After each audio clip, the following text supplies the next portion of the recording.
They let her go quietly. No goodbye party, no thank you, just a final paycheck in an envelope that didn't even have her name spelled right. Her name was Miss Gloria. She was the elderly receptionist in our downtown office. Always early, always dressed like she had somewhere important to be. She didn't just answer phones, she watered every plant in that building, even the fake ones. Said everything deserved attention. Then one day, after a sudden restructuring, they replaced her with an automated check-in screen. Just like that. No one questioned it. Except me. Because 5 years earlier, when I was an intern too broke to afford a proper suit, Miss Gloria pulled me aside one morning and handed me a neatly folded blazer. Said it was her son's, and that he would have wanted it to go to someone hungry.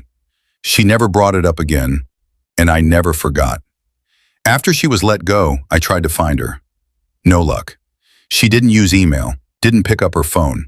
It was like she'd vanished. Years passed. I moved cities, started my own consultancy. We landed a major contract renovating an old courthouse into office space. The budget was tight, the deadline tighter. On day 2 of the project, our team arrived to find the front garden had been weeded and the flower beds mulched, something no one had been assigned. The next morning, it happened again. Someone had trimmed the hedges, raked the leaves, and left fresh water in a bird bath that hadn't worked in years. We were stumped. No one had been hired for landscaping. So one evening I stayed late to find out. That's when I saw her, Miss Gloria, in a wide sun hat, kneeling by the roses with a small spade and a thermos of tea by her side. She didn't see me, just kept humming softly, digging like she belonged to the earth itself. I stepped outside. "Miss Gloria?" She froze, looked up slowly, squinting.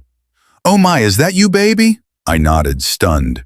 She smiled, warm but tired, said she was just keeping busy and hoped no one would mind, said she remembered me, once dreamed of running my own company, and was proud.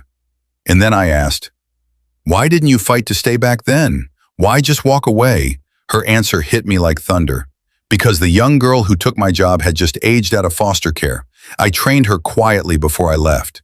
I figured my time was up. Hers was just starting.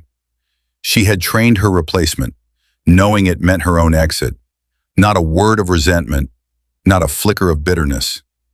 That night, I sat in my office for a long time. The next morning, I made a call.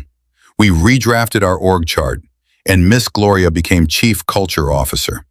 First order of business, making sure no one in our company ever left without being truly seen. Today, her name is on every welcome packet. Her photo is in the main hallway next to the sign that reads, "People over systems, roots before screens." And the woman who once watered fake plants now grows real humans.